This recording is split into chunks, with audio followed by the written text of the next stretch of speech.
maybe if I just put the thing in the thing, it'll work.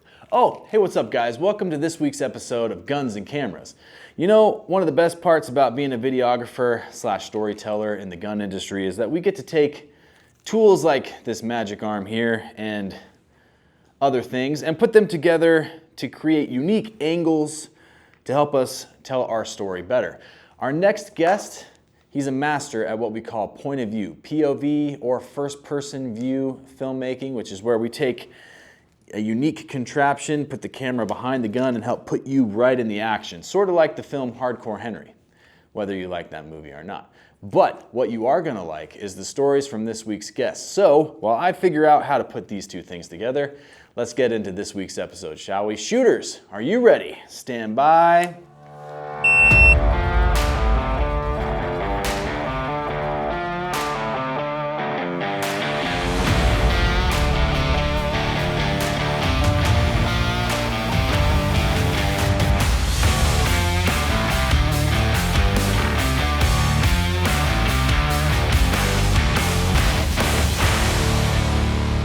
Hey, what's up, guys? Welcome to another episode of the Guns and Cameras podcast. I'm your host, Joshua Best, and today I'm joined with a very special guest. You may have heard of him before. We got Strategic Haley, aka Haley Press.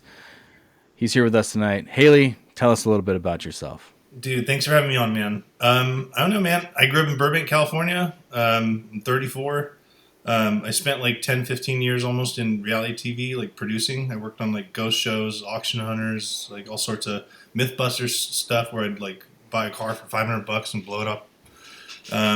Dude. Yeah, it was sick. And that's how I got my love for camera stuff. I would just like hang out around the camera dudes and ask questions, learn on set. And probably around 25, I became like obsessed with cameras, like just playing with them, getting one in my actual hands, and doing stuff of my own. Never ever took it seriously ever to this day. But I love it, man. I love guns and cameras, and dude, this last year I put them together. So it's like, I like marrying those two loves in any way I can, and doing silly, unique stuff. I like making people laugh. I don't know. It's fun. I just like to have fun, That's awesome. So what came first, the guns or the cameras? Cameras. Yeah, cameras. I thought I was going to be like a director. My dad was a screenwriter, so I thought I wanted to do that. I like wrote a couple scripts and like put them away, Yeah. Like silly action movies where it's just nothing but 90 minutes of gunfighting. I don't know. I kind of abandoned it. I jumped from like thing to thing. But I still love cameras to this day. I'm a camera nerd. It's like anything video, photo. I love it. I got a job at Terran Tactical in 2019. And that was the first time I had to do social media for a job for the first time ever. Yeah, I'm sorry. That's cool. The worst. Yeah, dude. Oh my gosh. Yeah. So that was like my school. I immediately jumped into that. I took him from like 226,000 to whatever he's at now. I took him from 226,000 to 500,000 in 5 months. And it was insane. That was like during his John Wick 2 time. And that's when the only time I ever got to like curate the content myself. Like I got to choose what to post, and it was awesome. And that was how I kind of figured out how to figure out Instagram, figure out what people liked and all that kind of stuff. That was like my college essentially. And it was also a gun college. I didn't really know it. I had no idea who Terran really was until I got that job. I was just thrown into the fire, man. And it was wild. All right, so I got to ask, what was that like then, right? So you're coming in, you're taking this job, you're shooting for Terran. What's the first day on the job like? Dude, it was ridiculous. I'll never forget it ever. It's like Terran's had that property since 1977. His mom bought it. I just drive up to the range like it's like I knew who he was and all that. Like I did research before I went there. Mm-hmm. And it was just him, just alone, standing in the middle of the dirt, like, just like a Western. And I pulled up, parked, and then he took me to the range and just gave me kind of a tour. There was hardly any hiring process. I was recommended by James Cameron's camera assistant. So I was like the only dude in Hollywood who knew guns and cameras to the like full extent. Those are my wheelhouses of knowledge. I'm like a gun encyclopedia. Because after high school, I worked at a large outdoor shooting range. That was like my first college, and I ran a reloading store. I worked on the line as a safety dude. I shot every kind of gun under the sun. I got to train with like really wild, like LA SWAT officers, like Scotty Reed. Wow. It was insane. Really cool dudes, man. Really cool dudes came through there. But I got a lot of knowledge from a lot of old dudes that aren't around anymore. And it was a real special time, so that was like my first gun college. But, dude, working for him was wild, man. It was beyond an incredible experience, and around there, it's kind of like the epic gun dojo where everybody under the sun comes to train, like military, law enforcement, competition dudes. This last year made real close friends with like some of the best champions on the earth, and it's unreal. It's like unreal who everybody who passes through there is incredibly special.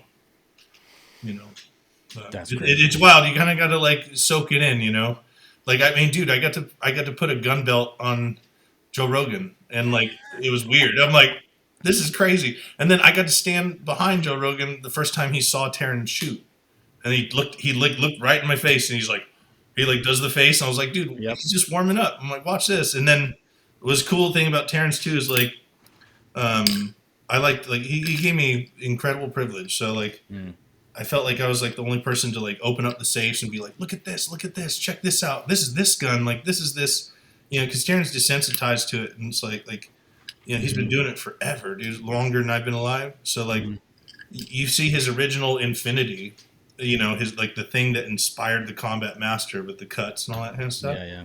And it's like whatever. It's like that's like his old gun. But like to me, I'm like, dude, this is the most famous gun on the planet. This should be framed. This is like, this is the grandpa like that inspired it all.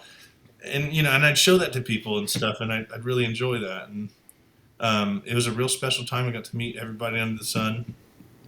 It was fun. Dude, no doubt. Dude, I can only imagine what that must have been like on a day-to-day basis, right? Just one, getting to be around the guns, the people that you get to meet, and then just again, soaking it up like a sponge as much as you can, right? Holy cow. Yeah, dude, you have no idea. There was a brief period of time in 20. So like, it's like I had a second term of Terrence. I had a break in the middle between 2019 to late 2020 or something. COVID happens. I moved to North Carolina. I meet my wife. I had an agreement to at the shooting range I work at now, which is hilarious. She was like the top instructor, and it was like game over when I met her. Couldn't avoid it. My life was over and just begun at the same time. Yep. But I had an obligation to go back to work for Taryn again because he needed help again, and so against her family's wishes, I drug my wife out there, and we lived in California we made it almost 2 years. Working for him. She did quality control, and we lived on the range for 4 months. Wow. So, dude, I would wake up to Taryn shooting on the weekends, and it was an extraordinary life. It was truly a very special time and a very cool experience, to like literally eat, sleep, and breathe that place for many years. Yeah, no kidding. Wow. Yeah, I can't even, dude. We could just sit here and talk. Literally, dude. I was like, where do you start? Like, I have so much shit to say. Yeah. Yeah, dude. Man. But for the sake of trying to get just go kind of get the full picture, I think what we might have to do is I might have to have you back on. I haven't done any return guests yet, but I'm thinking about, hey, there's a couple people I think would be cool to kind of bring back and just. I might be worthy. You might be one of those guys, dude. Yeah, let's go. So where are you at now? I am now in Mooresville, North Carolina, which is really cool. I work at a shooting range called Point Blank Range. Mm-hmm. We got like full autos and suppressors and all that stuff, so I get to play with all this toys I've never had in California. Couldn't even like think about touching, And I get to teach like old ladies and children and guys how to shoot machine guns now for fun. So it's really fun. It's really fun, and like I get to play with the machine guns. Like I've shot every single thing, including a saw with one hand. I hold it. Anyway, I've done a lot of cool stuff, and they let me do whatever I want. They're really generous. And I also just got a gig working at a machine shop, so I'm learning how to build 2011s now. and Sweet. I can't really disclose who, but two of the best companies in the game. Okay, right on. It's like getting thrown into Terrance's place. So I'm like, holy shit! I'm like, where I'm watching a raw piece of steel come into the, become a way over $5,000 2011. I see, dude. There's barrel blanks that are like this big, like this, they're as round as a soda can, a Walther blank, and I'm like, what the fuck? It's incredible, honestly, how much work goes into a handmade gun. Any of these 2011s that we get the privilege to play with, it's very cool. But now firsthand, I mean, dude, I started out as an editor. It's like Taryn brought me on as an editor, and and then I loved guns, sure, but like I never knew about competition, and I really wish I did earlier in life. But I gave competition a shot for about a year, but I never ever took it seriously. I as you know, if you look at my Instagram, I dress up in suits and costumes, and I shoot targets like 10 times, and and I was shooting a Glock sideways like for a match, and wearing a do-rag and drinking grape soda and swishers, and dude, I got 34,000 views on that. That was rad. But like, I'm just having a good time. Like, I love the infectious energy that, like, when you're in a match, like where you're paying, it's probably like 100 with ammo in the match fee. It's like $100 a person per match, right? Out in California. So like, and that's if you're getting a good deal on ammo. And I'm paying like $100. I'm paying $100 for my wife too, and she's ripping it. And I'm just screwing around. And a couple matches I took seriously. I won one 2-gun match that I tried to take somewhat seriously, and it was sick. But it was a good feeling to see your name at the top practice score. You're like, sick. But I think this year I'll probably try to go the competition route and try to like take things seriously and see like how high I can place, or if I can win a match or something. But yeah, man, it's like, I know I got like psycho speed. I got this like weird alien thing in me, but well, I think you soaked some of that up from all your time spent at Terrence Range, man. Yeah, man. Dude, he never taught me. He said he would always like teach me, but like I just learned by watching. You learn by watching, you learn by listening, and that's good. And dude, I would, as an editor, you have an extremely special privilege editing these videos, because frame by frame, I can look at Terrence Technique or Bob Vogel or anybody, Kenshiro, Zach Smith, Max Leograndis, like you name it. I can watch them frame by frame. I can watch their technique, and it's incredible. So you learn very, very interesting things. Like, it's like I put cameras like close up. I can see like how they actually are, what their trigger finesse looks like during, the splits and the teens. Like you can see these techniques that you're like, okay, like, the fastest splits in the freaking world. And like the dude's like coming all the way off the trigger, and you're like, okay, that doesn't make sense to me. You'd think that he's like riding it. No, he's not. So it's cool. The job always came with like all kinds of fun bits about it, where you picked up so much information. I'm like a sponge, and I loved it. I love it so much. Yeah, no, I try to do the same thing. I mean, that is a benefit, right? Of when you're editing, whether it's a training class or whatever you shot, you get the ability to, if you're an editor and you're scrubbing through a class, you're going to hear it 3 to 5 times at least, just scrubbing back through, trying to clean it up. So it's like you're absorbing it whether you're trying to or not. Yeah. Wow, dude, that's awesome. Yeah. So what was it like starting out? So cameras came first, right? We talked a little bit about guns. Growing up as a kid, your dad's a screenwriter. Let's talk about where your love for the cameras started. What was your first camera? Do you still have it? Yeah, what absolutely, man. Now? Dude, where is the thing? Whatever. I thought it was close. Sony A7S II. That was my first camera. It was really cool. Funny story behind it too. Because dude, I got like a whole set of like Zeiss lenses. This is my 100mm macro that I got like all sorts of crazy shots with for up close. But I got a A7S II and a few lenses. I had a gig making like a medical documentary, and like the whole premise of this documentary, there was the slogan "Zero Deaths by 2020," and it was like a medical company making it, dude. And then COVID happens like right then, so I'm like, oh, this documentary is not going to work. so the guy financing it is like, he's like, I don't care about my money. I don't care about the documentary. he's like, thank you very much. And, and it was cool. And so, like, essentially, I spent a third of the budget on gear, and I got to keep my camera, I got to keep my lenses, I got to keep a lighting kit, sold the lighting kit.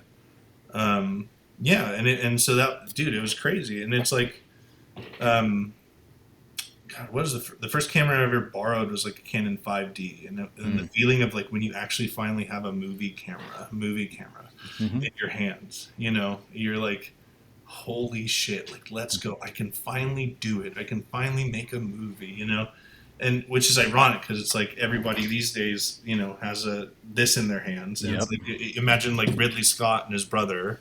Having that when they're children, you know what I mean? When back then they had to like, they're like, okay, dude, we got 15 seconds of film left. We cannot screw this up. I don't have enough money to buy us more. You know what I mean? Like we're so spoiled, and so it's like the sky's the limit with your imagination. Yep. These days. But yeah, man, I got like super into. I don't know. Like I thought I was gonna like make short films on an iPhone for a minute when I fell in love with it, but then I didn't. It all came back to laziness. Always. But Sony A7S II, man, A7S II is thick because of the low light. The pixels are 10 times as probably pixels are 10 times as large as normal. So even though it's 12.2 megapixels, it lets in a heck of a lot of light. And I'm out at night. I got nothing else better to do. I used to like go out in Mulholland. I had a BMW Z4, and I'd drive like up to like 100 miles an hour every night, and I'd like just. It'd be like I had this camera that could see in the dark, and I was like, "This is sick," Yeah, man, and I've used that camera for a few cool videos. There's a video on Taryn's YouTube, which is sick. The one short that has like the most views, other than this really silly Tatiana video. I bump fired a Combat Master like Sicario.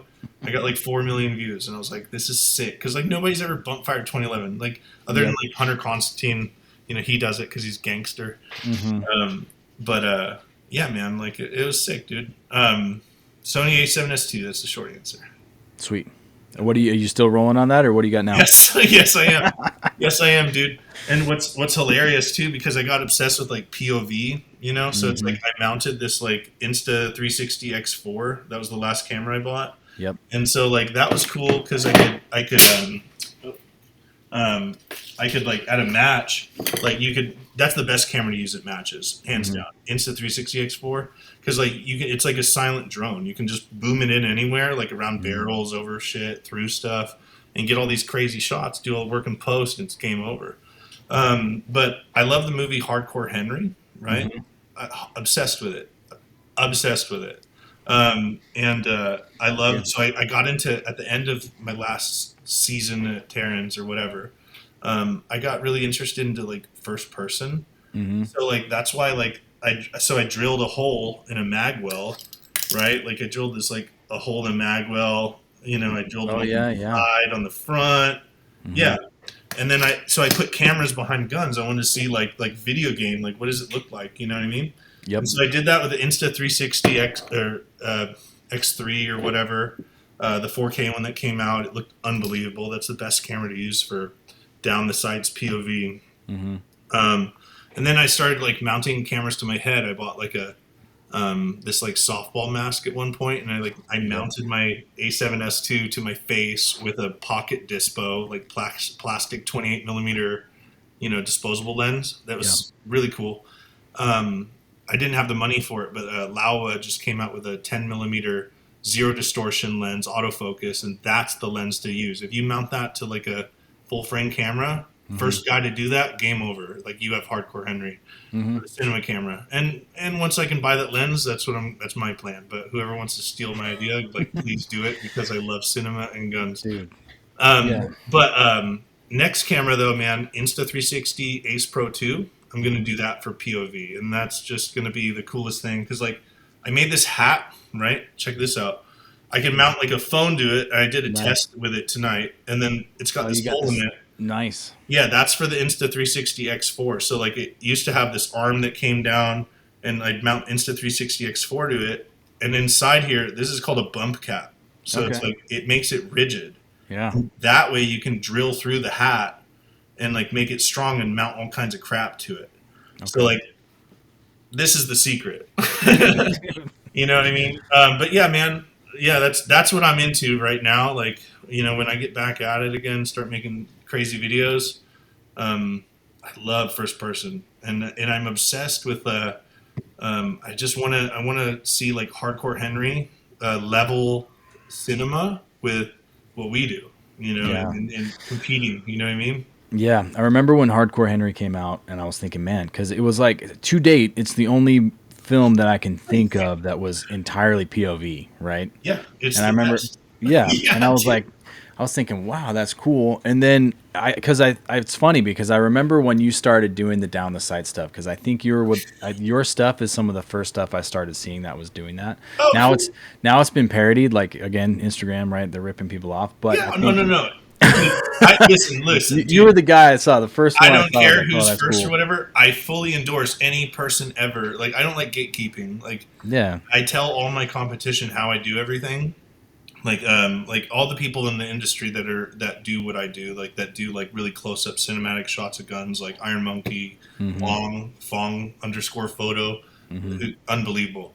Like I love them. I love them. They're like extremely creative, and I love sharing like how I did it. Mm-hmm. So like and when we and I've talked to them, and it's like they're like, oh, that's sick. Like that's I didn't think of that. Or that, and I'm like, dude, well, what lens did you use?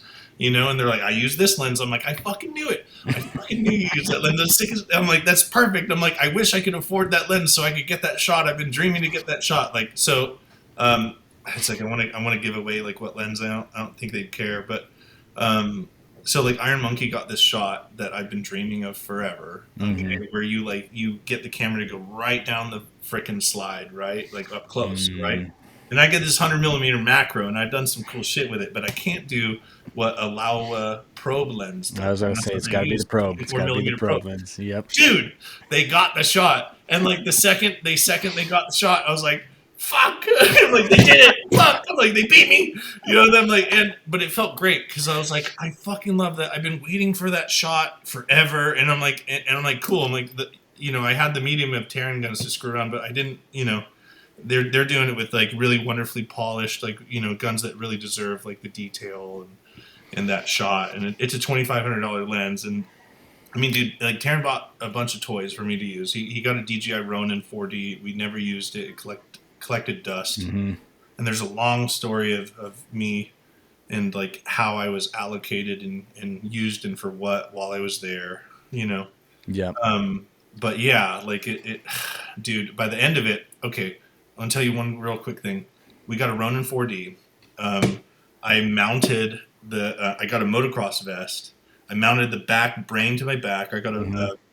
the deal that separates the head from the body. Yep. Okay, the cable flex, DJI Flex. Yep. And I mounted the Ronin head to my chest, and the camera's right here. And I Okay. put like a 14 millimeter on it, full frame. Oh, dude, it looks like Counter Strike because like the way to get Counter Strike angle is you mount your camera to your chest and you get it. The secret is with POV. I'll tell you everybody this right now. You get the camera above your eye line. If it's underneath your eyes, and Mm. your head usually tilts down when you aim, right? Yep. If it's under your eyes, you're not going to see what you're aiming at. Okay. Whether you're looking at your sights or you're not looking at your sights, you're gonna screw your shot up. So you Mm-hmm. have to get the camera right over your eye line. Like that's what I figured out. Anyway, mounted camera there. If you like lean and stuff, like it looked like Counter Strike because the camera like on a gimbal would keep level, and it was sick, dude. I did it. I took it to like an outdoor range at night. I never got the chance to like do whatever I wanted at Taryn's place at the end, and test all the stuff, But I took the equipment and I went to the outdoor range that I used to work at, Angeles Crest, Mm-hmm. and I tested it, and it was like the sickest looking video you've ever seen in your life. You're like, Dude, oh, sick. where's that video at? Where is it? It's on my Instagram. Like everything that I never got to post on TTI, I posted on my Instagram. Cool. And like before I left, like I was just like, because Taryn, he's like, I don't care. He's like, I don't care what you post. And so I'm like, game on. I posted everything, that I ever wanted to put out there, Yeah. um, like before I left. So Dude, that's awesome. Yeah, it was fun. But yeah, dude, Ronin 4D on your chest. It's like a $10,000 POV rig. Unreal. But the best way to do it, obviously, Insta360 X3, and then because they're small, and you can sling it under the hat like Nils does, which is cool. But I believe if you can handle the weight, get a Insta360 Ace Pro 2. I think that's going to be the best POV camera forever. Like Dude. until they keep like upgrading these tiny cameras, obviously. But that there's nothing that's going to beat that sensor and that lens. That's cool. So where do you think, as the master of POV, I'm gonna call you that. Yeah, That's gonna dude. be your title now, okay? As the master of POV in our industry, where do you see this fitting in? Because I want to get to you taking time off of Instagram, because I think that's an important story to tell. But coming back now that you're working in industry, you're working at a gun shop, you're making guns, right? Where does POV fit? Because again, it's something that whenever you see it, you're like, wow, that's cool.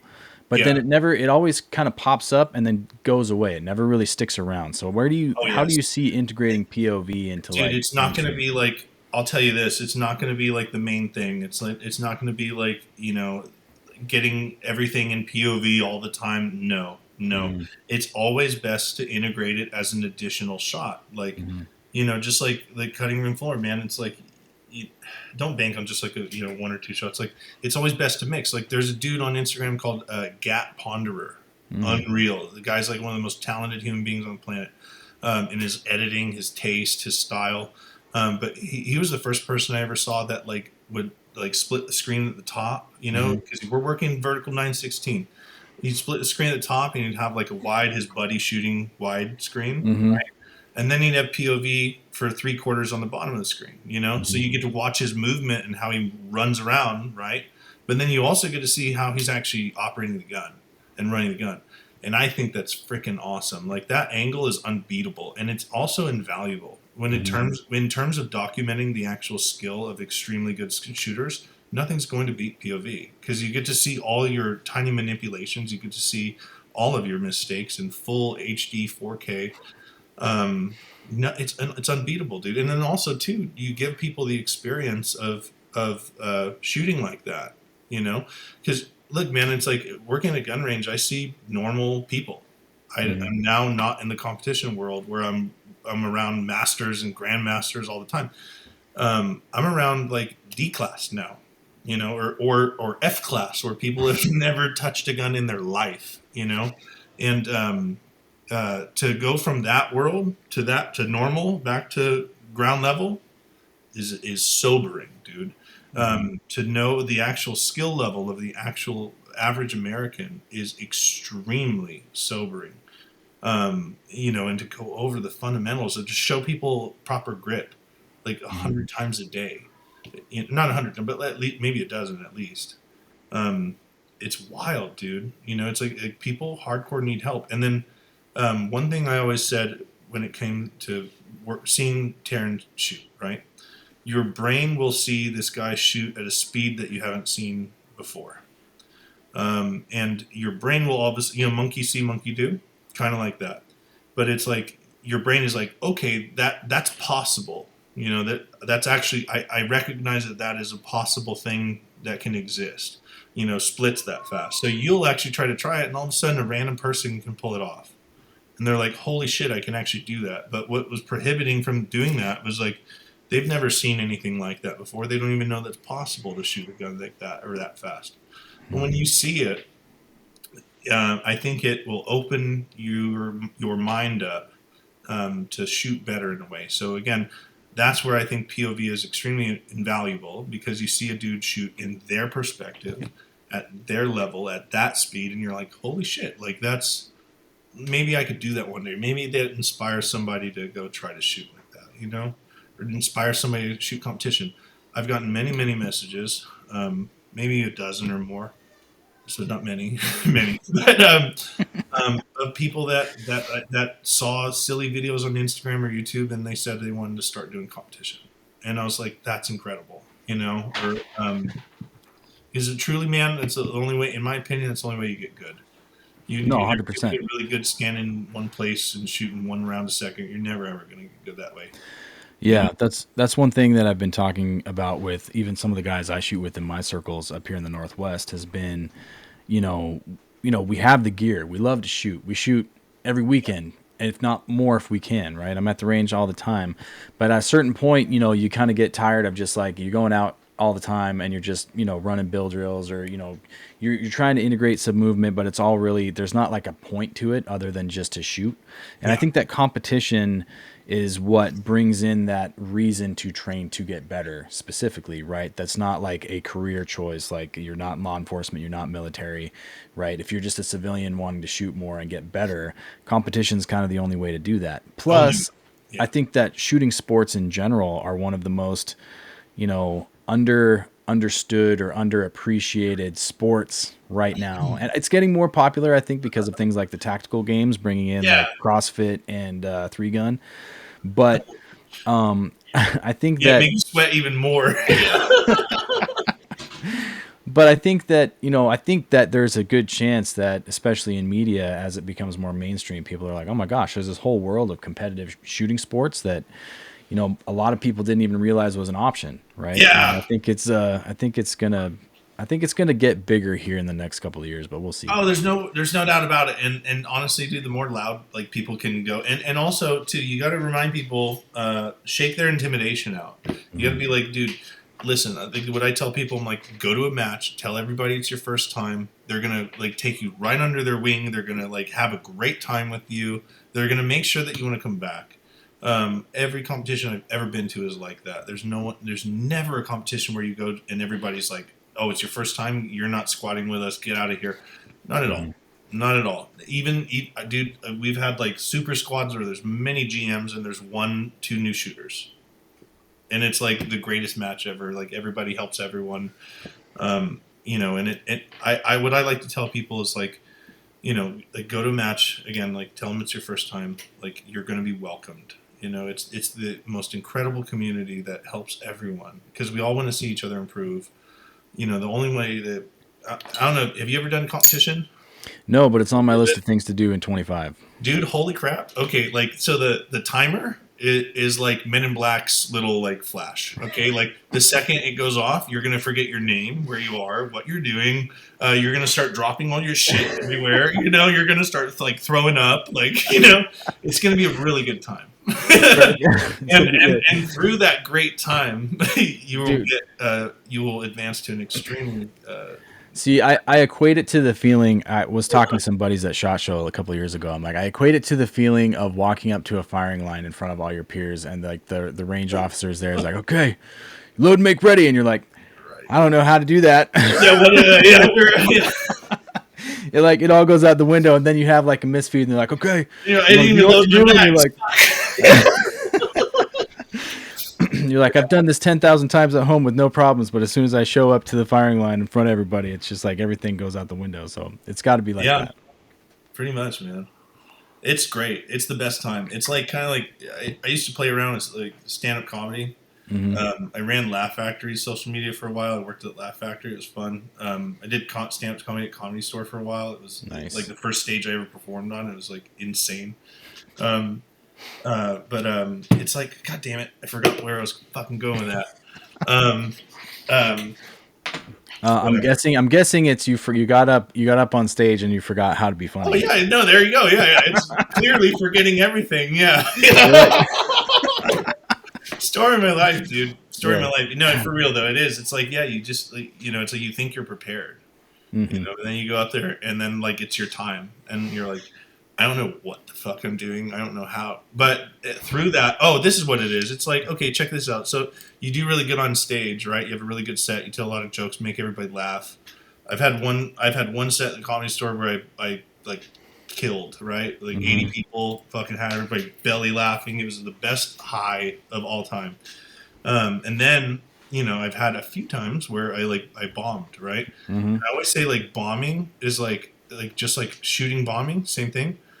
It feels so good, and like I like embrace it. You know what I mean? Like if I shoot a stage where I just like completely fuck everything up, I drop everything, I like everything's jamming, I'm cursed. You know what I mean? It's a great fucking day. It's a great time because it's so like humbling. You know what I mean? Mm-hmm. Like you're a human being. You know what I mean? Um, and like on Instagram, like we have this like extraordinary, like expectation, like where everybody posts like just the silliest of shit. Um, and but it's once in a while, it's really nice to humble yourself and remind yourself that you're just another human being, you know, and it's very fun and nice to make all kinds of mistakes and every mistake, you know, because how else are you gonna learn? Like you didn't True, learn all right? that. Yeah. Yeah. Yeah. That's a good way to look at failure, I think. That's a really refreshing point of view to be like, hey, it just reminds you you're not a Yeah, robot, man. yeah, yeah, exactly. I'm like, you're not a Jedi Master Super Hmm. Ninja. I'm like, you are just a normal human being that wakes up and goes to sleep just like Yep. everybody. Still got You lessons, know? still got lessons to learn, still got life to live. Yeah, You're not there. Well, okay, so speaking of Instagram, let's kind of roll this into this conversation of you took some time off, a couple yeah. months off. What prompted that need to step away, and then now that you're Dude. back, how Oh are you my feeling about it? god. Okay, yeah.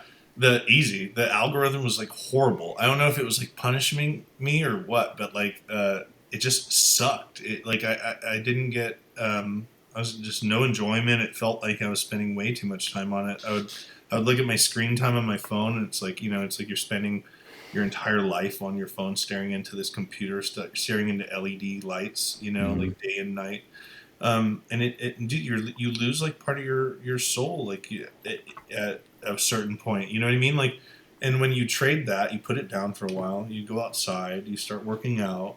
Um, you know, you remember what it's like to like be yourself again. You know what I mean? And like, I feel like if you let yourself kind of spiral into the endless doom scrolling, and you're just on there all the time, it's really the how you're wiring your brain, Yep. you know, because you can wire there's two routes for dopamine in the brain. There's a short-term route and there's a long-term route, right? Hmm. And when you go on Instagram, when you engage in certain behaviors and activities, there's the short term, right? Everybody knows that. And then when there's longer things that are hard, like it's like making health decisions, like going to the gym, like long term things that benefit you greatly.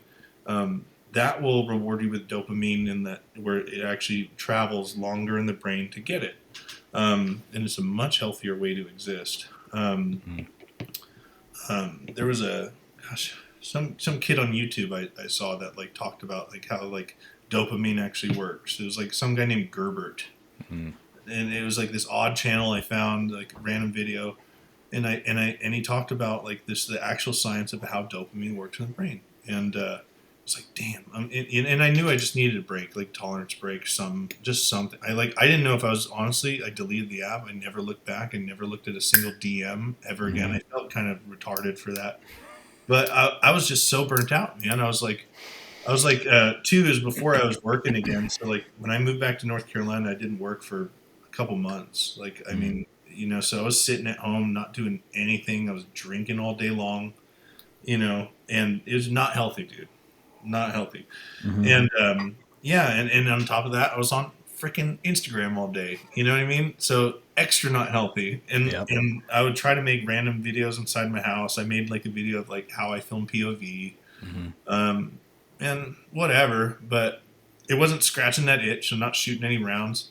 Uh, I'm not competing anymore. Like it was like lame. And so I started to like kind of spiral out, and dude, it just sucked, and it wore on me so much. I just wanted to quit.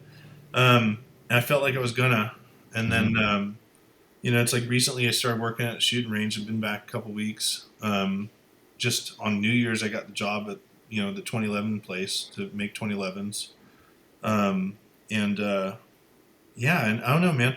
When I was working at the shooting range, I'm like, gosh, I have all these machine guns. I got my stupid POV hat, and I'm like, fuck, I could make something funny. Like I could make something silly or funny, or try to make my friends laugh. And then um, there's one day I took my POV hat out, and it was like before work, and I just did some bill drills with my favorite gun on the planet, my John Wick 3. Hmm. This is the most rare gun on the earth. Okay, this is a John Wick 3. It's Ooh.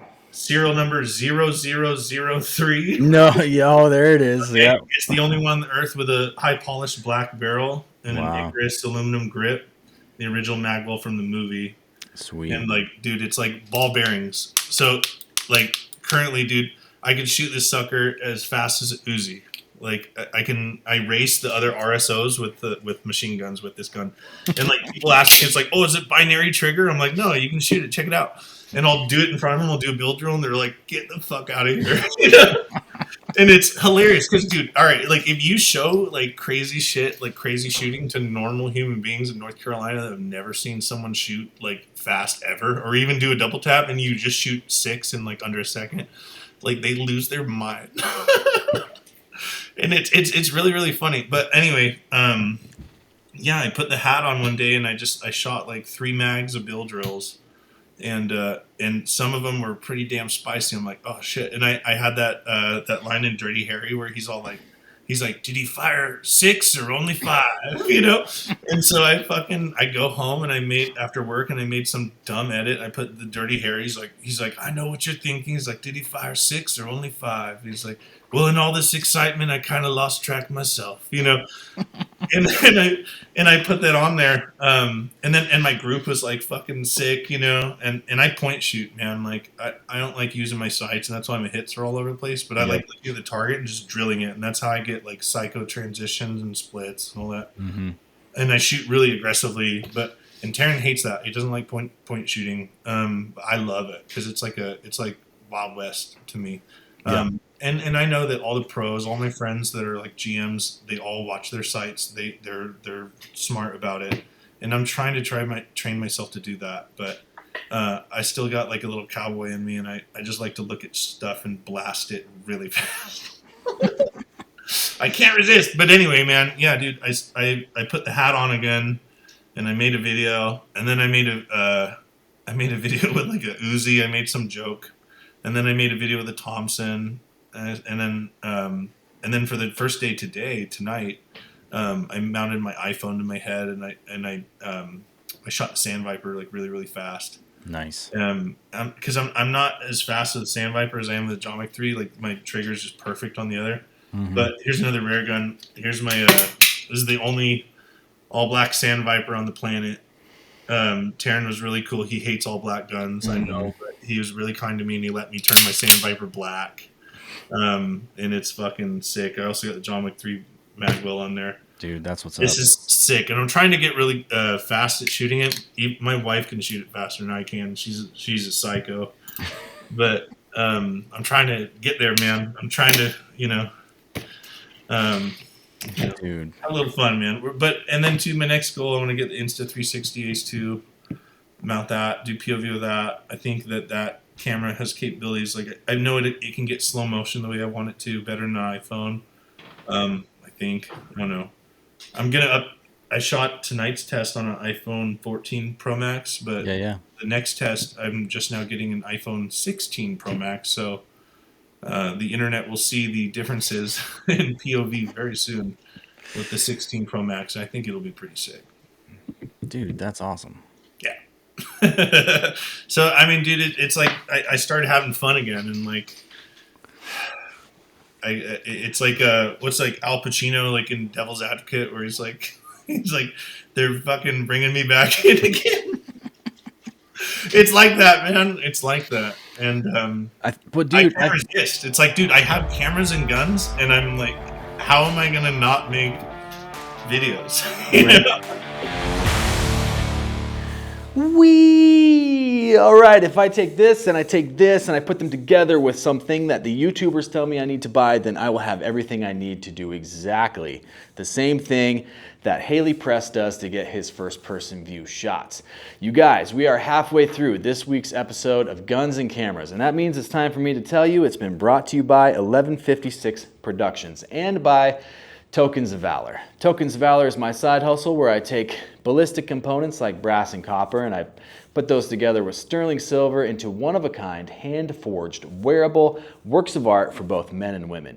If you're interested in getting some custom jewelry for yourself, go to Tokens of Valor on Instagram, send me a DM, and I will get something started for you. Oh my gosh, you guys. We now have, oops, sorry, safety first. We now have a live brand store for guns and cameras. It's on 1156productions.com. Go to brand store and check out all the cool stuff like this tank top with the Guns and Cameras logo on it. If you're interested in supporting what I'm trying to do here with the Guns and Cameras channel, go to 1156productions.com, go to the brand store, pick out some swag, and help support the channel. I'd super appreciate it. So, you guys, again, we're halfway through this week's episode with Mr. Haley Press, aka Strategic Haley.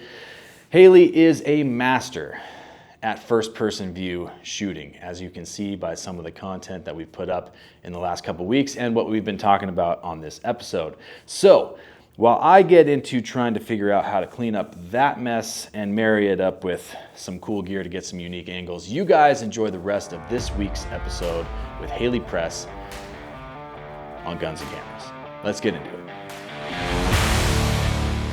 But I think that stepping away from social media provides you that perspective, right? Because I was in the same position last year where I was just like, one, feeling like trash about myself, not motivated, frustrated at the algorithm, right? Because I'm doing some of the best work I've ever done, get zero traction at all. Nobody sees it, right? And then you just feel like you're just one in a million because you're just white noise on social. And so I had to, dude, I had to take time off. So I was off for 3 months. I put the phone down, deleted all the apps. Yes. And the thing that was crazy was how much time I felt like I had back in the day, right? Because there were times where I'm like, man, the first couple of days you had to detox because it was like an addiction, right? Like the first, you sit down and you're kind of like, wow, if you normally I'd pull my phone out and I'd start, doom scrolling, but I'm like, I got nothing to do. And you just look at your phone and there's the empty spot of where the app used to be, and you're just like, what happens now? You're like, what do I fill all this time with? And I spent more time outside. Yeah, started working out. And it was awesome. And when I made the decision to come back, it was just kind of from this perspective of before I left, there was just almost this obsession with having to get be on top, be the best, be the most innovative, stay on top of the trends. And when I came back, I was like, I don't care. I'm just gonna do what I want. Yes, right? Yes, dude, and that's the key. That's the key, because I believe in just make stuff that's in your soul, whatever, make stuff for you, and nothing else matters. Yep. Who cares about posting times? I started to try, because I would take all my social media knowledge of how I learned how to game everything perfectly and all that. I wrote cheat sheets for people in the industry of this is how to game Instagram right now. This is what times to post. This is how to do it. This is what has changed, and it would change every freaking month, as you well know. But once I started just making stuff for myself, posting whenever the hell I wanted to, all of a sudden my videos blew up. Imagine that. You know what I mean? Once I actually stopped caring, because I got sucked into it. You can't not you see, it's you start regularly posting, especially. What I think did it in for me is because when I got that opportunity, once I made the decision to leave Karen's, and once I knew that it was okay to post whatever I wanted to my own personal thing, I was like, okay, cool. I'm gonna use all my knowledge of all the, because when I worked for Terrence the second time, he chose what to post every day, and I was very frustrated because I'm I wanted to grow the channel. I wanted, I wanted to feed the audience what I thought they wanted to see and all that. And I get frustrated, right? And I wanted to post at the times I wanted to. I wanted the most reward. I wanted the most views. I wanted the most likes. That's what you know what I mean? And so I finally got to do that for me, but it led to me spinning out, dude. It led to me burning out. Because I'd have so much crap, and I'd schedule it every day, different times. I would experiment. I'd finally get to put all my research into work, and it worked. Yeah, sure, it worked. But dude, it started to get me to just lose my mind. I'm it sucked. It totally sucked. Because it's it almost takes the soul out of it, And I truly believe the more heart and soul that you put into anything, you'll get rewarded. Whether you see it immediately or not, you made it for you. And if people laugh at it, that's sick. You know what I Yeah. mean? Like, yeah, but No, just dude, yeah, I don't think get me you're wrong. you're 100% right, right? Like I think that for me it brought back. I told my wife even for 25, right? One of my goals for the content I'm making is I just want it to be art, right? Yes, It yeah, just exists for the sake of existing. It's not designed to be a hook on social to get people's attention. It's just like yeah, I want to tell stories that I want to tell the way I want to tell them just because it's a good story and should be told, right? Whether one person sees it or 10 million people see it, right? It's like it just exists because that's why we do art, right? And so I think that for, even with social media, for me, I want to make like it a regular thing, almost like intermittent fasting. If you're into like love it. that It health works. kick, right? Where It works. you Yeah, do, yeah, you do the same thing with social media. Where it's like, hey, I'm going to take a month off. You know what? I'm just going to put the phone down, take a month off. I'm going to do some actual physical work. I'm going to work on stuff that's not digital, and then maybe come back with a renewed perspective. And I think that's something that's important for people to do is if you're feeling really crappy about yourself, you're down in the dumps, you're feeling depressed, you're feeling burnt out, it's like a big, real quick fix to that problem is just going to be deleting the apps and getting off of because social you'll media. find yourself again, and then all of a Oh, sudden, man. like those ideas will start coming back to you. Those Hmm. original ideas, like that, will not come to you in those other times. It's Yeah, it's unbelievably healthy, dude. It's one of the best things that we can do. You know, true. I think yeah. Go ahead. I was gonna say, so finish whatever thought you had, because I'm gonna try to change gears here in a second. So, Yeah, no, it's just like again with all social media, go at your own pace, do it for you. Don't care what anyone thinks mhm. ever. Do everything for you. Create art for yourself. Make you and your friends laugh. Some of the best things, best art in the entire earth has been made under that premise. Made for the artist, by the artist, for their friends, for their eyes only, or for their friends or family eyes only. And whatever comes of that, great. Whatever doesn't, who cares? It's like, dude, we're all just like making one another laugh together. You know, and two, you take a break.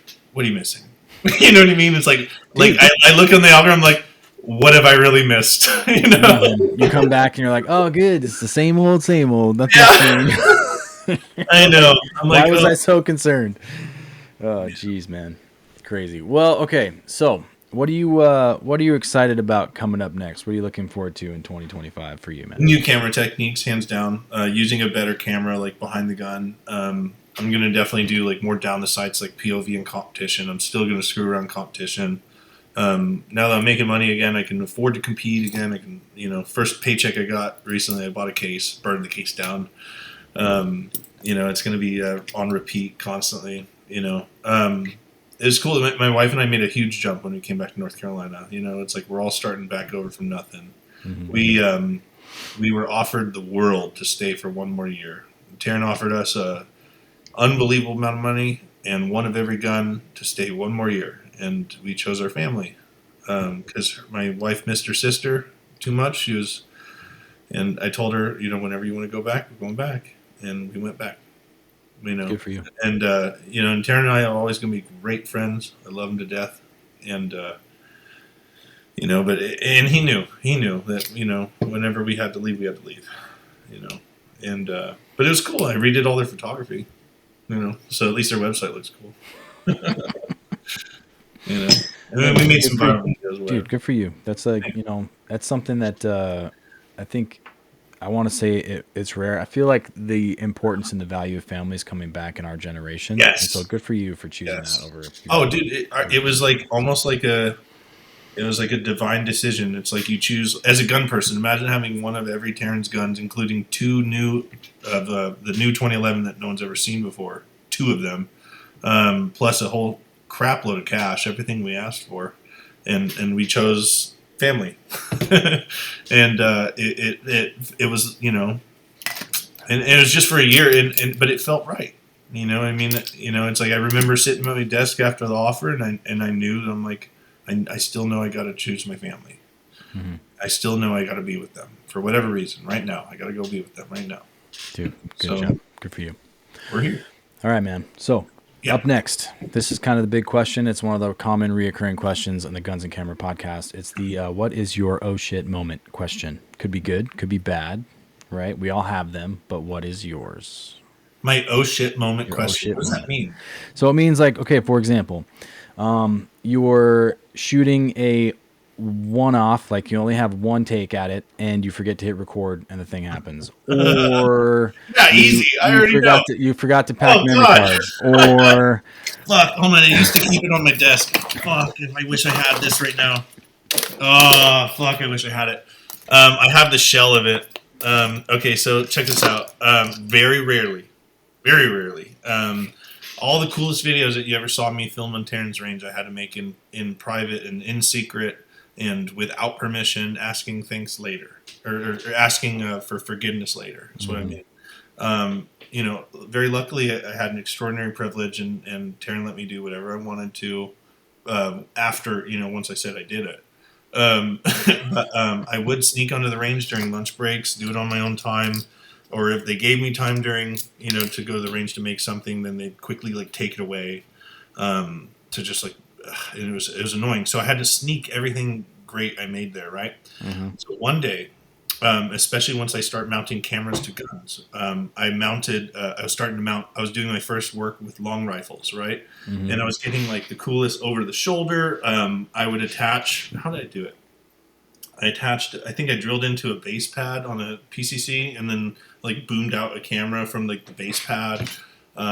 I think I used like a clamp to different parts of the rifle and a magic arm. Kupo is the brand I used that is the strongest.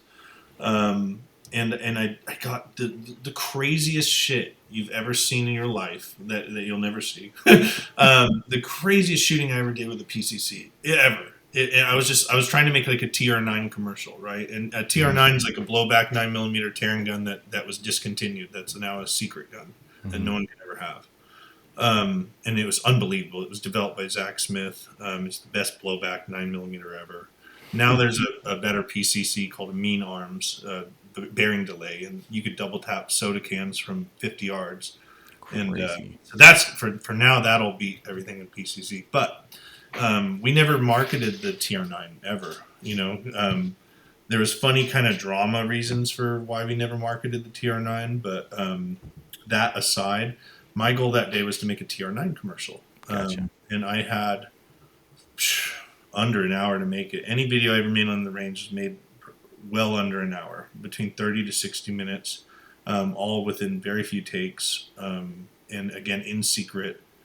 Without permission, you had to sneak everything. You had to sneak onto the range, and when you knew somebody wasn't there, somebody tip you off that nobody's there that day, and you try to go film some crazy shit, And since I'm not on camera, I'm like, I can just, and I know I can shoot like a crazy guy. I'm like, I'm just gonna go make a freaking psycho TR9 commercial, and so I shot two, like, almost, I don't know. That day was an interesting day, so I did get over an hour. I got almost like two hours of filming. It was like a rainy day. I was like just shooting the piss out of everything, right? And getting all these shots. And I was filming on an Insta360, the tiny guys, the little hat cams, right? Yep.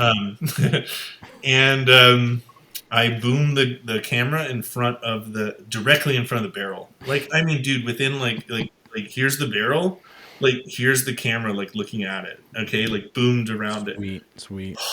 It was the coolest shot of your life. Like, dude, the bore's, like, here, like, this is the frame. Well, where's the camera? Like, this is the frame. The bore is, like, this fucking big, like, right in the camera. And you're watching, like, a dude shoot it like that, and, like, the camera's right there against the bore. There's fire everywhere.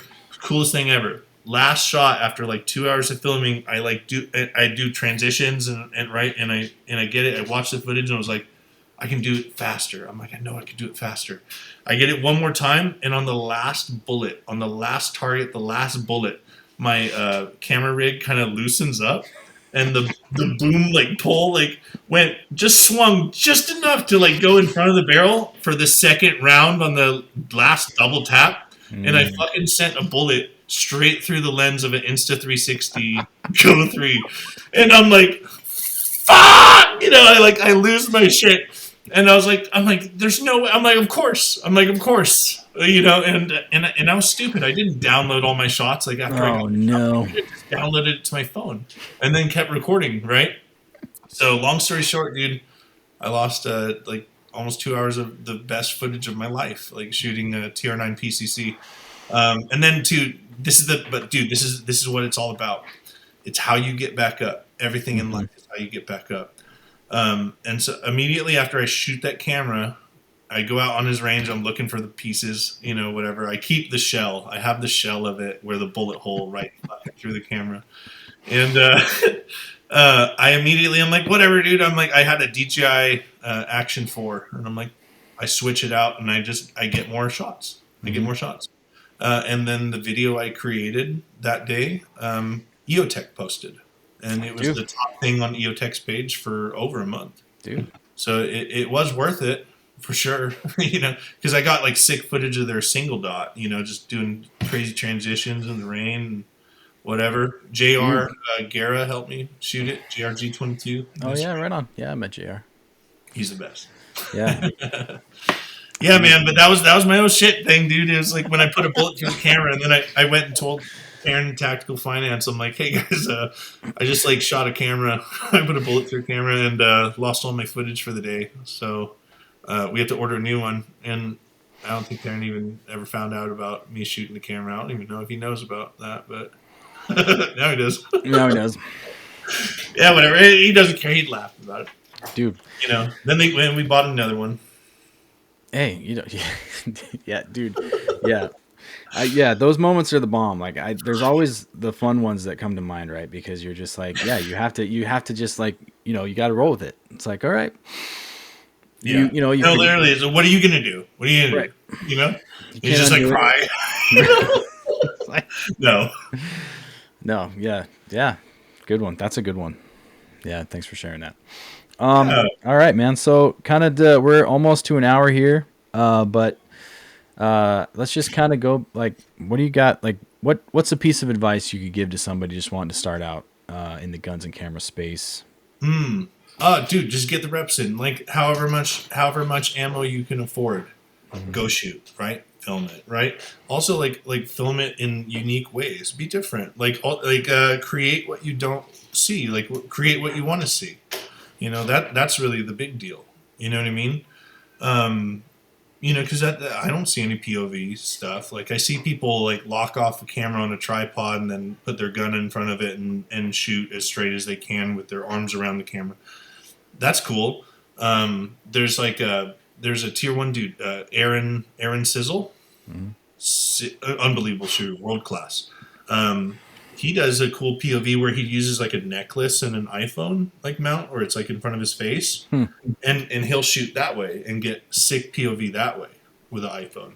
So that's another way to do it. It's like hard mount necklace with a mount for iPhone. That's one. It's a good alternative instead of like trying to shoot like this, like Dude. Those yeah, the old school way. The G's no, but. I gotta say, I do love the Insta 360 videos where the guys put them in their mouth and they're just like, those crack me up. Those crack me up every time. Those are me too, man. But really, dude, that's my advice, man. Just go out there and get it. Like, buy as much ammo as you can. Try to get access to like a private range.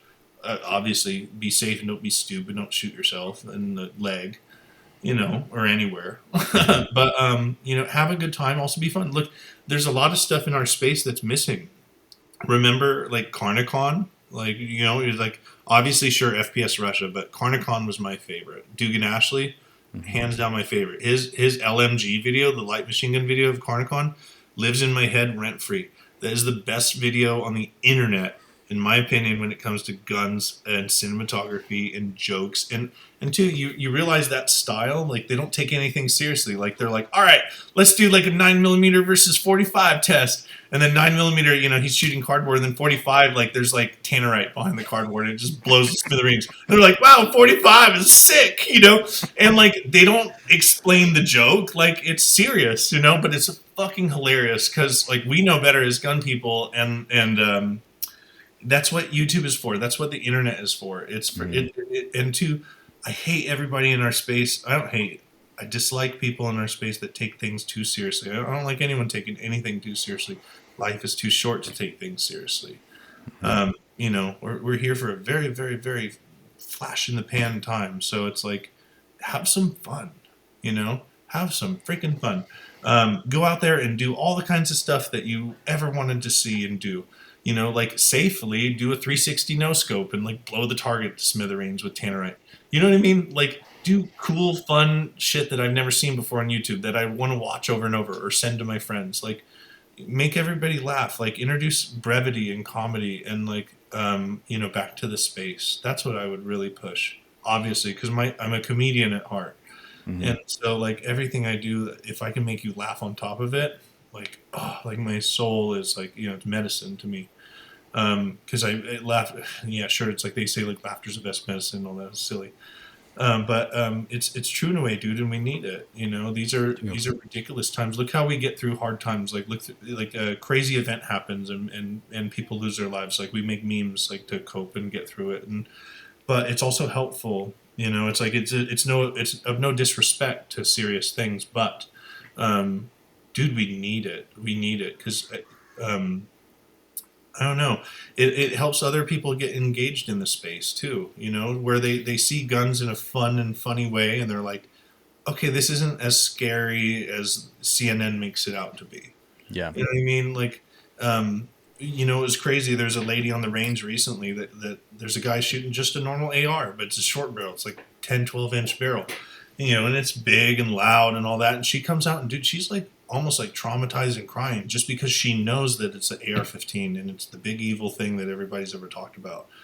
And, you know, there's different ways that, you know, we can calm people down and stuff, but like, you know, news and everything, like it has a very serious effect. Like taking things too seriously has a very serious effect. And, you know, programming people to believe certain things about certain things, you know, it carries a great weight, and I see the effects of that. Yeah. So I would really, really, really like to see people in our space doing what Dugan Ashley did, you know, doing what I was trying to do, you know, making people laugh, making it fun, making guns fun. That's what I ask more than anything. Just make it fun, because if you show other people how much fun we have, how much laughter we have, like and enjoy, I hope that more incredible creative souls come along and contribute to the space with us. Dude, that's great advice. Yeah. That's excellent. All right, I got a couple more questions for you, and then I'll cut you loose because I know you've been working all day and it's late for you. Oh no, dude, this is what I eat, sleep, and breathe. So I'm having fun. All right, cool. So working at TTI, Yeah. who was the coolest person you met, and what's a crazy story from your time there? Dang, man, coolest On top person of the I met. already This cool is stories so you freaking brought. hard to say. Coolest person I met. Ugh. Well, I'm not going to say a celebrity. I met a bunch of celebrities, and none of them are the coolest people. Even Keanu Reeves. I met Keanu Reeves many times. He's super rad and chill, and cool, and you know, and he just wants to. He always wanted to come there to train and stuff, and unfortunately, he got bombarded by like, you know, signing, you know, pallets worth of stuff and not having such a good time sometimes. But No doubt. So yeah, but real quick, just a quick question. So is the TTI facility, is that like is it a private setup? How does that it's work? Karen's land that his Okay. mother bought. It's their personal property. Right. So is it closed down and controlled, or is it open? No to one like... can get. It's a private, like it's off a main road, and there's a gate, and they try to keep it closed. Gotcha. It's a private facility, definitely not open to the public. The only people that control who goes to the range now is Terrence's fiance Tatiana, and him too. But it's really just them. They together locked it down. Gotcha. Sometimes they do like I don't know if anyone else is doing like, you know, training any there anymore, but it's really, dude, it's his place. You go there and Cool. it's his place, and that's it. No one's welcome there. I mean, dude, even when we had a pro team, they weren't allowed to shoot there. You know, the employees are not allowed to shoot there, like for the most part. Like it's locked down. Like that's why I'm saying, like, I had to sneak there to make videos. Like you can't just go there and make anything you want. And I'm probably the only and last person that could ever get the chance to make that kind of stuff. I gotcha. Yeah, cool. It is locked down. Great. It's his No, place. no Man. surprise. It's I literally- figured that, but I was just curious. So back to the coolest person you've had a chance to meet. Woo! Coolest person, like non-celebrity. Damn, dude. Or not the coolest, just a cool person. I don't want to. Yeah, dude. I'll tell you, man. Friggin' Mr. Zachary Smith, Zach Smith shooting, dude. Zach Smith. Hands down, it was like kindred spirit. It was like a brother from another mother. It was like a you know, it's like you see like a copy of your DNA in a way, and you're like, wow, like another one of you aliens exists out there. You know, unbelievable shooter. You know, so good that he makes even the boss like real jealous. So he's like, oh, he just wants to be me. I'm like, no, dude, he's him. And incredible, world class, one of the nicest human beings on the planet, national champion, one of the best shooters I ever got to see. But it's really the soul, you know. It's like, to me, people, it's like you look them in the eyes, you can almost connect with their soul sometimes, and he's an extremely special soul, and hands down the coolest person I ever got the pleasure to meet and befriend at Terran Tactical. There's also my other favorite shooter is Kenshiro Nagata. Unreal. Those two are my favorite. Kenshiro Nagata has the speed that I have wished to see for many, many, many, many years. And he's very young. I don't even know if he's 18 yet, dude. But when he's our age, he's going to be whipping everybody left and right, and he's going to be doing it humbly like a ninja, dude. And his father was like one of the most accomplished photographers in the game, Ichiro Nagata. And I was extremely lucky. While I was at Terran, I got taught his secret photography method. And I got taught Terran's old photographers. Was a guy named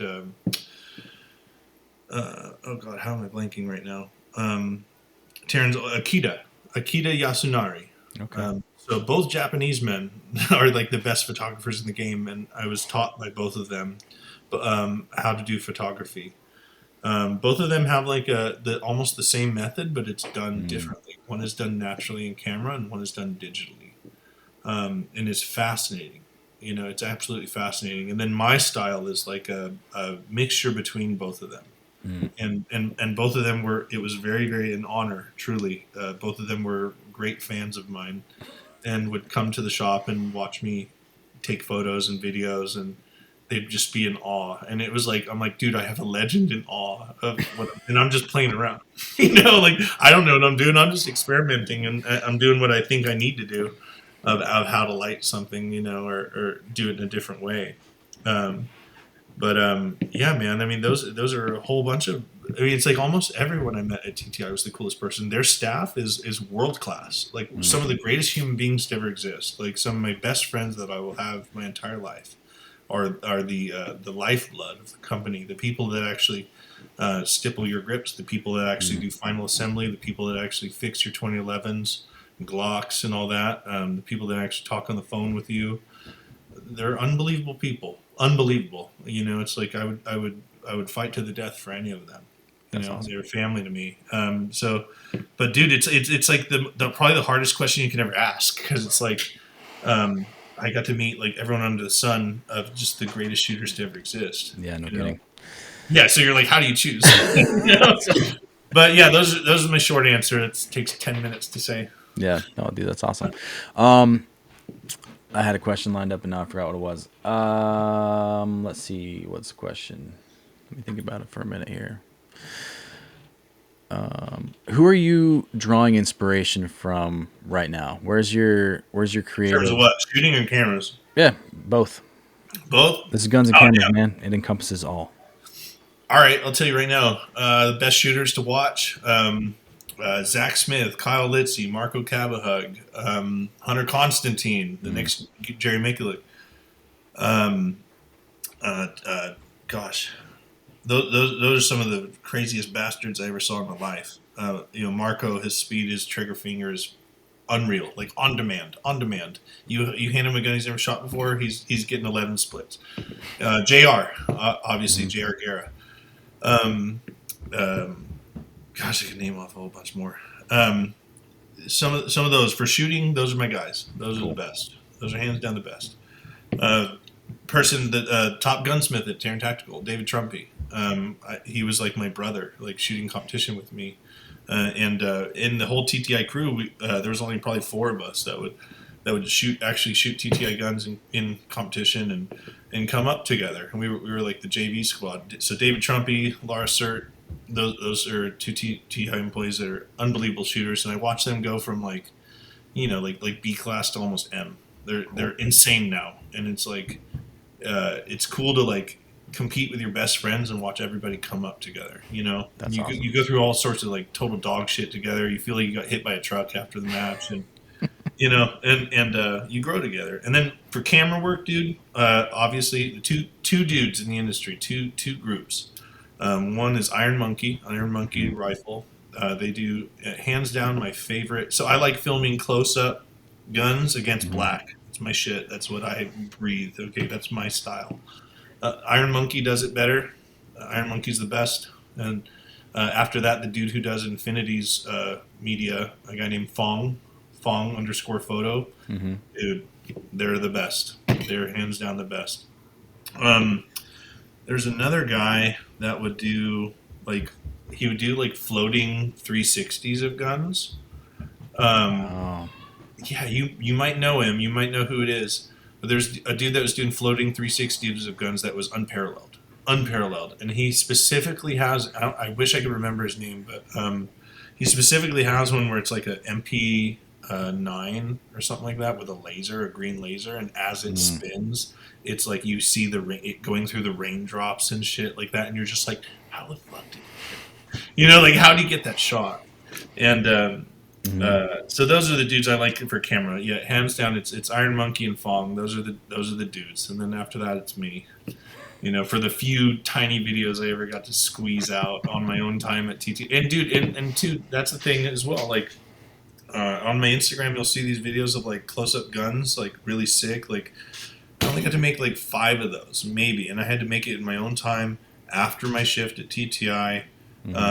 I had to I couldn't say what I was doing because like it would just get shut down, and so like I had to all my best shit I had to make on my own time for me. And it's like that's kind of like the theme, dude. It's like what I mean. It's like all your best things that come out of the core of your heart, you got to make for you, and do it whenever you have the chance to do it. Do it as soon as you can while it's as fresh as you can in your heart. Cool. Yeah.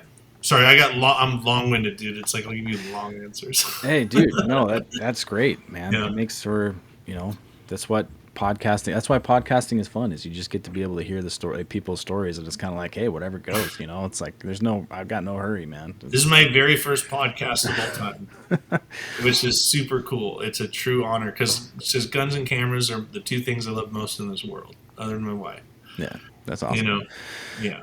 Yeah, it's been a fun project. I've been wanting to I wanted to create something for me, right, for a long time. Got tired of making other people's stuff. Yes. And I was like, I just kind of settled on it one day. I was like, guns and cameras, that's kind of my thing, right? Like I like shooting guns, love shooting cameras, and they kind of go together, and that's what I do. And part of it too, though, was just like a deep desire to want to, again, coming off of the time off from social media, was realizing that in the gun industry, guns and cameras industry as a whole, we have some of what I think is some of the top talent in the world when it comes to camera work, right? Yeah. Crazy, right? Photographers, videographers, storytellers, and they almost never get recognized by anyone. Right? Like you don't get it's very, if you get a pat on the back, you take it, but you're like, that's one of the best photos you've probably seen in a long time that required a lot of skill, and nobody's going to see it. And if they do see it, they're not going to ask who the photographer was, right? Because we're shooting stuff that's restricted a lot of times, right? Yep. So I was like, you know what? I want to do a podcast that hopefully encourages the creators to know that, one, your stuff is being seen by people. Your work is inspiring, right? And your tradecraft is appreciated. And I think that's what, for guns and cameras, that's kind of what I want this thing to turn into, is just a place where there's a community of like-minded people who like freedom and like to shoot cool stuff. Yeah. But also that have each other's back and are willing to teach, right? And inspire and contribute to a community of the guns and camera shooters, right? And I think that we're fostering a generation in our industry of content creators that are not limited by self-censorship, right? Because right now, if you're in a woke industry, right, not to dive into that too much, but you're being told, hey, you can't tell the story this way, you can't shoot this, you can't do that, you can't do this, because you have to make it palatable by everyone. So there's no contrast. You're making these one size fits all stories that are the same story and over again that people are not liking. But in our industry, you have creators that are being told exactly what you said earlier. Make what you want. Tell it the way you want. Make it as loud, as big, as crazy as you want. There's no limitations. And from a creative standpoint, to be in an industry that's got all of the creators that are being told, you tell the story how it needs to be told, because we're not going to be offended, then that's what people are craving right now. I think that's the flavor that people want in the content. So it's going to, I think that we're going to see an influx of creators coming out of our industries that are going to be making some of the best films, taking some of the best pictures, just because they're coming from a standpoint of being like, nobody told me I couldn't. So I just did it the way I wanted. And that's what gets me fired up. I get stoked about that because I want to make movies. That's my goal, right? I want to make films. I want to tell stories. I want to tell like all the stories that aren't getting told, right? Of real people who do big things and do it in a way that's not heavily reliant on CGI, goes back to old school movie making techniques. That's my drive, and that's why Guns and Cameras is existing. Is like, and it just seems what's crazy to me right now is I'm realizing just how many creators there are. Because from my perspective, before I started doing this, I was like, well, there's people I follow. But then, it just seems like every time I ask somebody, which I'm going to ask you in a second, who do you recommend to be next on the podcast? I get 5 names, and I'm like, I'm expecting to know the names. And to date, most of them I've never heard of before. I'm like, holy smokes, like there's a whole bunch of new creators I've never even met. So it's like, let's go. Get Fong on. Get Fong _photo. Hands down, get Fong on. Yeah, he's the man, dude. He's the man, and his shooting's badass as hell. He shoots a Fowler, and that dude, he rips it like from concealed. It's so sick. And it's funny. What's hilarious about him? I thought like he's like from his profile picture, I thought he was like tiny little Asian guy. And then like you see him shoot, like all of a sudden, like in most of his videos, his shooting videos are all POV, right? And then the one like widescreen shot, the guy's like 6'4", and I'm like, oh shit! I'm like, there's a big ass guy. I'm like, damn. And I text him. I'm like, bro, you're a big ass motherfucker. And he laughed, But he's cool as fuck, man. You either get him on, you get Iron Monkey on. One of those two. Those are your best guys, dude. Those are my top 2 guys that I could say beat me at my game. So, at least as far as they beat me in terms of high quality HD shots of guns rotating in different angles and stuff against either black or natural backgrounds. That's my thing. If you're doing product stuff, like, and one question for you, have you seen Rossi's? Like social media, like not social media, but like the short films they made. Rossi. Okay, so like revolvers and like lever actions and crap. So dude, they invested a whole bunch of money into like making short cinematic movies, like gun movies, and it's freaking sick.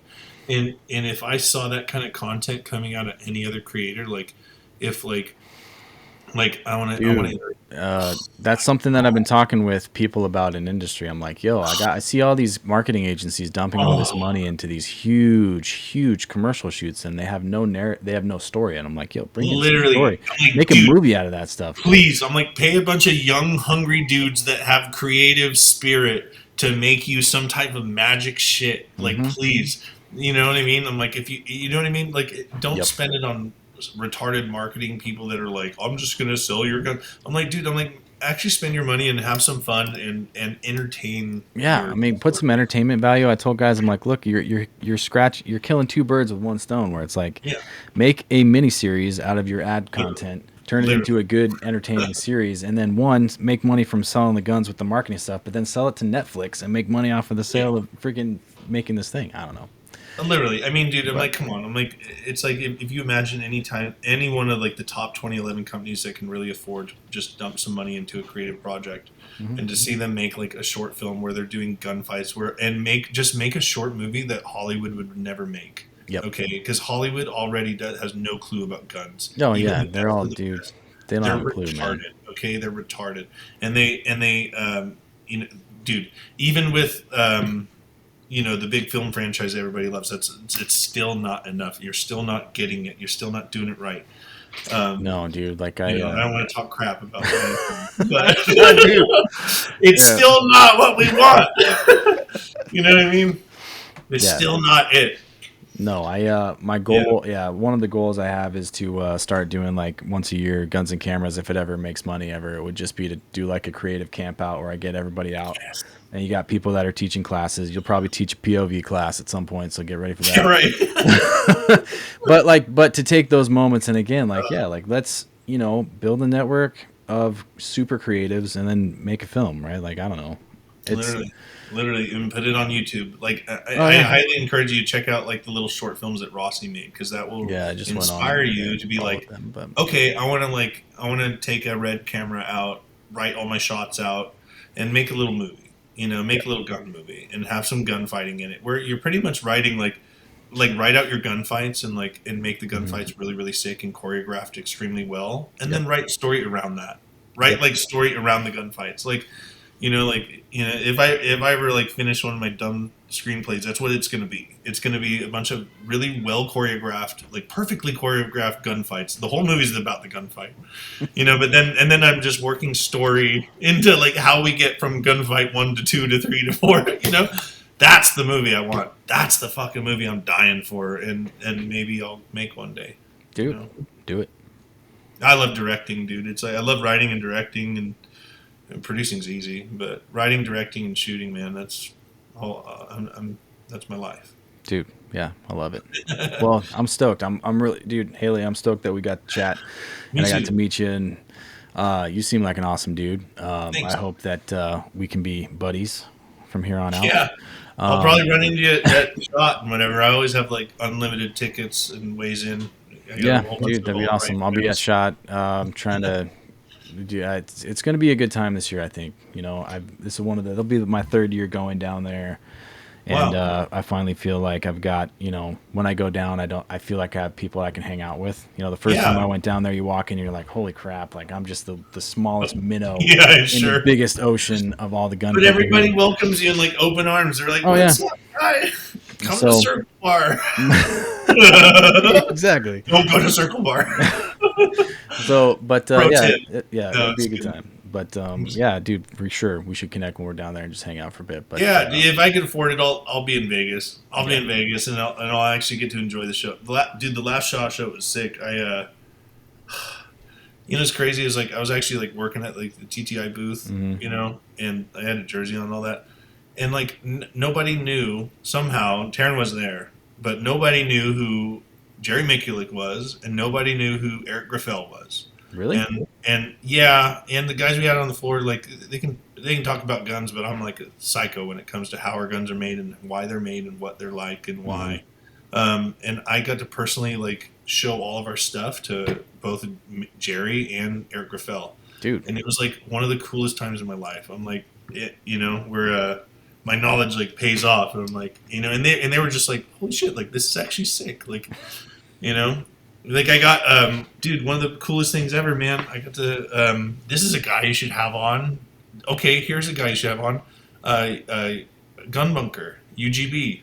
oh, um oh my god, that would be incredible to see. So dude, he got famous for like mag dumping into trash, and he'll like have like a 308 AR like full auto that's like the barrel's like .42069 hmm length, or like he'll couple like 4 drum magazines together. Like he does all this like ridiculous stuff, but he's one of the most wholesome, incredible men that I've ever met in my life. And he's hilarious, and his sense of humor is just incredible. dude, So he's. wow, I just want to put that out there, dude. That guy's the shit. But dude, I got to befriend him, and it's like at shot, like you see all these people you see on the internet all the time. hmm Then you run into them, and you're just like, oh, they're just like a chill, normal person. yeah, Except Grantham and Micah Mayfield. So two people. I'm just gonna say straight up, like it's like they didn't treat me like a person. They didn't give it. They don't like you. But whatever.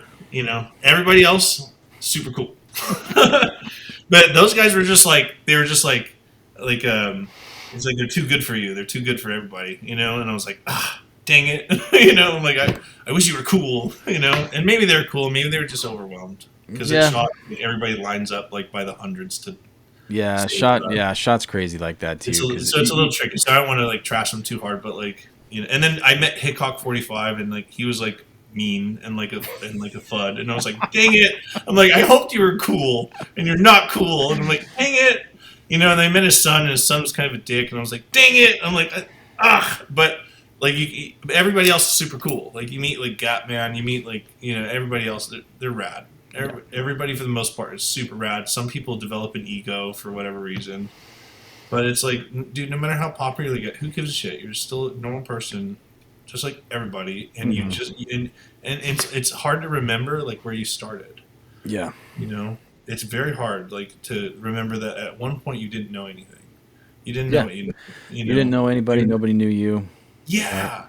There's a line. There's a movie called by Ennio Morricone called "My Name Is Nobody," and there's a very, very, very wonderful speech at the end of that movie, where Henry Fonda, you know, he's like a gunslinger, and he almost gets killed and whatever, but he manages to escape, right? And he writes a letter to the guy that helped him escape, and he says what it's like to be a nobody, what it's like to go into a town. Nobody knows your name, but you're this wicked gunslinger, right? It was sandbagger. And, you know, you can get away with it for a while, but soon enough, people find out who you are, you know? And it's a wonderful speech. I highly encourage everybody to not only watch the movie, it's a great movie, but to watch that scene at the very end. My Name Is Nobody, the final speech by Henry Ford.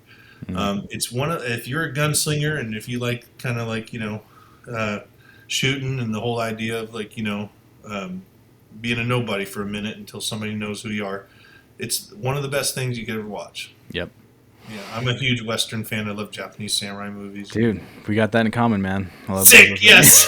Kira Kurosawa all day long, dude. I'll watch Yojimbo, you know, every day. Oh, yeah. Love 'em. Yep.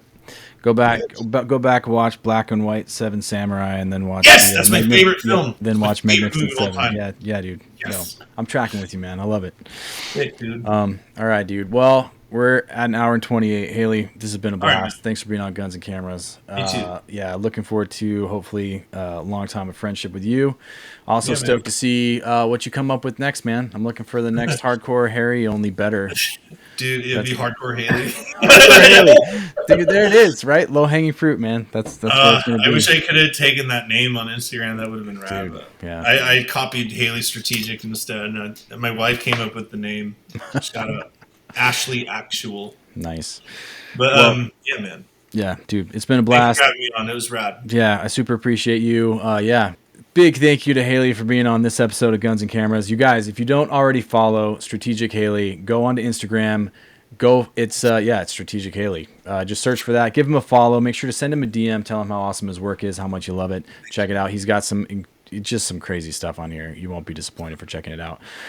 Haley, if somebody wants to work with you or get a hold of you, what's the best way for them to do that? Yeah, hit me up on Instagram. I'm in North Carolina. I'm in Mooresville, North Carolina. It's like 30 minutes north of Charlotte. You know, I'm down to like squad up, shoot matches, like train people, whatever, you know, if people want that kind of stuff. But otherwise, like, again, I don't gatekeep. Like, people message me all the time on Instagram and ask me, like, how did I get that angle? How are you filming that or whatever? And I tell them, I'll send them a video of like in my camera rig. I tell them like what I use, how I use it. I love it because like passing knowledge is, I don't know, it's important to me. I do not like gatekeeping with when it comes to knowledge of any sort, you know, because we live for such short periods of time that like it's silly, you know, to not share knowledge, you know. But yeah, just hit me up on Instagram, man. Yeah, 100%. All right, you guys heard him. Hit him up on Instagram, ask him a lot of questions, learn some stuff because, be thankful that there are people like Haley that are willing to share their wisdom onto you because that's what is ultimately going to make you a better shooter of both guns and cameras. So this has been Guns and Cameras. You guys are awesome. Thanks for hanging out, and we'll see you next time. Have a good night. Right. See you later.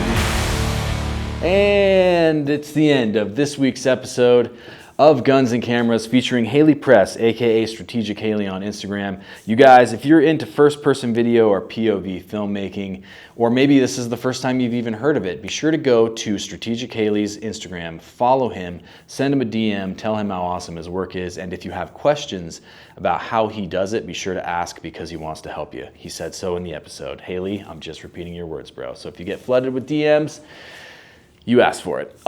But you guys, first-person video, POV filmmaking requires a lot of dedication, modified headgear, special grip stuff, certain types of cameras. It's not as easy as Haley makes it look, but it does have a place in storytelling, especially in the gun industry. So look forward to seeing some awesome stuff from Haley in the future. Thanks for watching this week's episode. If you guys enjoyed it, do me a solid. Leave me a review on Apple Podcasts, Spotify, subscribe on YouTube, hit the like thing and the bell thing, and do the things that need to be done to make channels take off in this industry. I'd super appreciate it. Also, reminder, 1156productions.com. Go get some merch, some stickers, some patches, some swag. Help support the channel so I can get bigger and, ultimately retire. That's the goal.